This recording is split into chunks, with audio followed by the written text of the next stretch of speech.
여러분 안녕하십니까? 조금 비싸더라도 먹거리에 있어서만큼은 국산 제품 찾으시는 분들 많으시죠? 대전에서 값싼 중국산 원료로 만든 참기름과 고춧가루 등을 100% 국산으로 속여 판 업자가 붙잡혔습니다. 중국산을 국산으로 속인 새빨간 거짓말로 온라인 쇼핑몰 판매 1위에 오르기도 했습니다. 김철진 기자입니다. 대전 동구에 있는 한 식품 가공업체에 단속팀이 들이닥칩니다. 직원과 함께 창고에 들어선 단속팀이 제품 원료 가마니를 열어보며 사진을 찍고 양손에 원산지가 다른 참깨를 올려 비교도 해봅니다. 중국산 참깨 있나요? 국산 가격의 20%에 불과한 중국산 원료로 참기름 등을 만든 뒤 100% 국산 제품으로 속여 팔아온 일당이 국립농산물품질관리원에 적발됐습니다. 주로 중국산 원료로 참기름과 들기름, 고춧가루 등을 직접 만들어 국산으로 속여 판매했고 지난해 추석과 올 설 명절 선물 세트의 경우에는 아예 완제품을 국산으로 둔갑시켰습니다. 타 업체에서 구입한 중국산 참기름을 라벨만 바꿔서 100% 국산으로 속여 납품하기도 했습니다. 일반 소비자뿐 아니라 기업 고객들까지 감쪽같이 속았는데 심지어 이 업체는 조사를 받는 중에도 원산지 표시를 계속 위반한 것으로 드러났습니다. 코로나19로 온라인 구매가 늘어나자 판매자의 말을 믿고 구입할 수밖에 없는 구조를 악용해 소비자를 속여온 겁니다.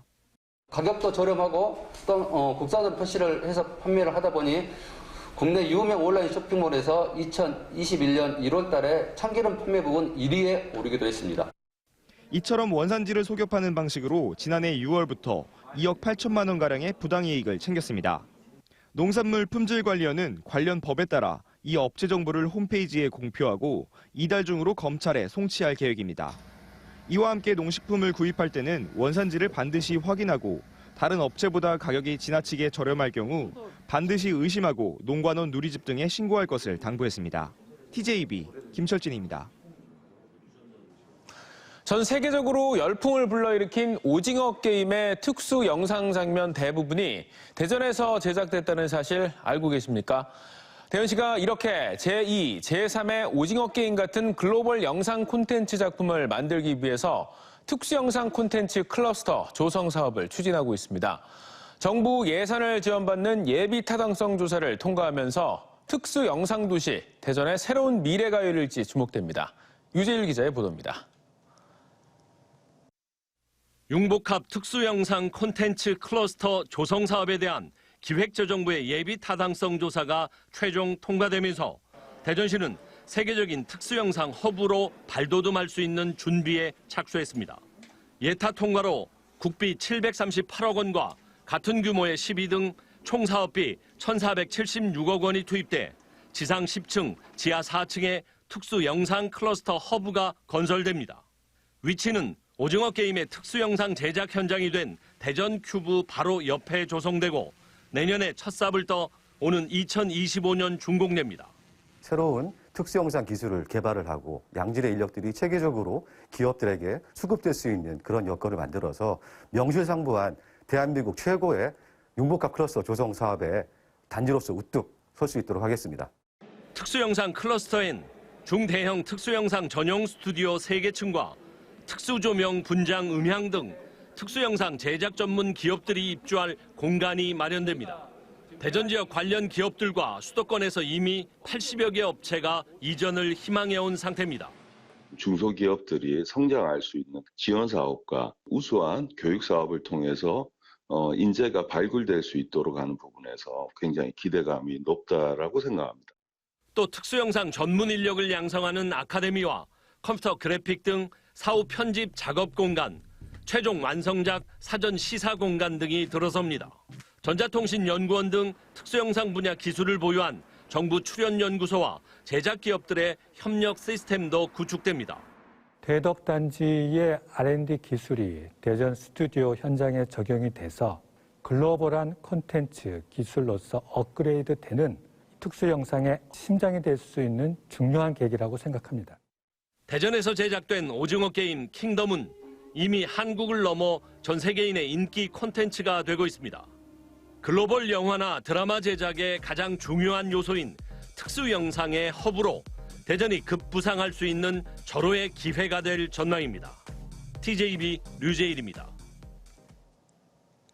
주로 추운 지방에 사는 물범이 서해 가로림만에 나타나 물고기를 잡아먹는 모습이 포착됐습니다. 건강한 생태계가 반영된 건데요. 가로림만 해양정원 조성 사업에 좋은 신호가 될 전망입니다. 강지령 기자입니다. 서해 가로림만 대산 앞바다 모래밭. 점박이 물범 무리가 한가로이 논일다 하나둘 미끄러지듯 바닷속으로 들어갑니다. 잠시 유영하더니 머리를 물속에 넣고 순식간에 물고기를 낚아챕니다. 이어서 광어로 보이는 물고기까지 연이어 사냥에 나서고 짧은 시간 맛있는 식사를 마쳤습니다. 내만 깊숙이 안으로 들어오는 곳은 가로림만밖에 없습니다. 개체수도 워낙 적고요. 국제적으로 함께 보호하는 생물입니다. 이렇게 귀중한 해양보호 생물이 가로림만에 와서 서식한다는 것 자체가 또 의미가 있고요. 북극해 등 주로 추운 곳에 사는 점박이 물범은 우리나라에서 천연기념물이자 멸종위기 보호종으로 지정돼 있습니다. 한반도에도 북쪽 바다에 한때 8천여 마리가 살았지만 현재 100여 마리만 서식하며 4월 가로림만을 찾아왔다가 11월 중국 바다로 떠나는 걸로 알려져 있습니다. 최상위 포식자인 물범이 포착된 건 생태계가 건강하다는 것으로 가로림만은 갯벌이 풍부해 노랑부리 백로 등 다양한 종류 희귀 동식물의 보고로 기록된 청정 해역입니다. 현재 충남도와 서산시는 가로림만을 국가해양정원으로 지정해 자연보호교육의 장이 되도록 추진 중인데 이번 물범 발견으로 사업 추진에 청신호가 켜졌습니다. 국가해양정원이 조성되면 매년 400여만 명 관광객이 찾아오고 연간 4,700억 원의 경제적 가치가 생길 걸로 추정됩니다. 가로림만이 갖고 있는 우수한 생태계 그리고 코로나 이후에 많은 우리 국민들이 바다를 찾을 것을 감안한다면은 해양정원의 가치들은 매우 높다고 보고 있고요. 가로림만 해양정원 조성 사업은 현재 정부의 예비 타당성 조사가 진행 중이며 다음 달 통과 여부가 결정됩니다. TJB 강진원입니다. 학교를 중심으로 코로나19 확산세가 계속되면서 지역에서 모두 123명의 확진자가 추가됐습니다. 대전의 경우 유성 지역 교회에서 시작해 서구 초등학교로 이어진 감염으로 학생과 가족 등이 추가 확진되며 누적 확진자가 50명을 기록하는 등 대전에서만 17명이 확진됐습니다. 충남에선 천안 서북구 초등학교 관련 확진자 11명이 추가됐고 지역 아동센터에서도 8명이 추가되는 등 천안에서만 학교 등을 중심으로 42명이 추가 감염됐습니다.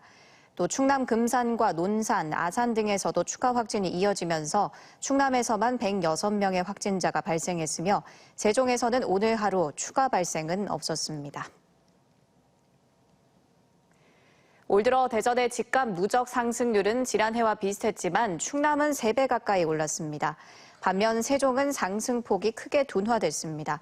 한국부동산원의 아파트 가격 동향에 따르면 올 들어 대전의 11월 첫째 주까지 누적 상승률은 13.41%로 전년 동기 14.40%에 근접했고 충남은 11.84%로 전년 동기 4.22%에 비해 3배 가까이 올랐습니다.